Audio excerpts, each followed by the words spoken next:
Assalamualaikum dan salam sejahtera. Hari ini saya akan terangkan topik 2 berkenaan dengan Hakta Intelek, iaitu menerangkan bagaimana pemilik perisian boleh melindungi inovasi mereka melalui pendaftaran Hakta Intelek, khususnya bagi perisian kecerdasan buatan AI menggunakan laman web rasmi iaitu MyIPO.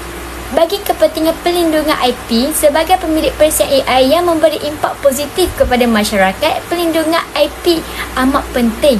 Ia memastikan perisian tidak boleh disalin atau diguna tanpa kebenaran dan memberi hak eksklusif kepada pemilik sahaja.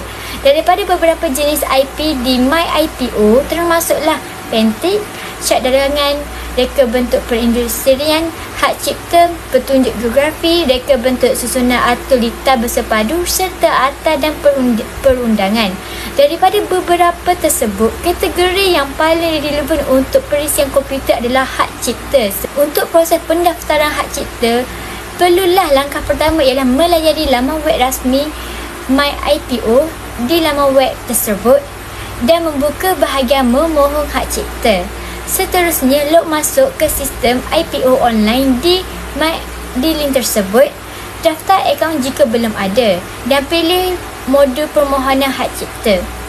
Isi borang termasuklah nama, pemilik perisian, keterangan fungsi dan tujuan, tarikh cipta dan jenis karya, lampirkan sokongan seperti contoh kod sumber, tangkapan layar fungsi perisian, dokumentasi ringkas dan salinan kad pengenalan perlu dimuat naik dalam format PDF. Selepas itu, perlulah membuat pembayaran yuran online iaitu sebanyak RM20 hingga RM50. Apabila pemohon diluluskan, MyIPO akan keluarkan sijil pemberitahuan hak cipta sebagai bukti rasmi pemilikan perisian.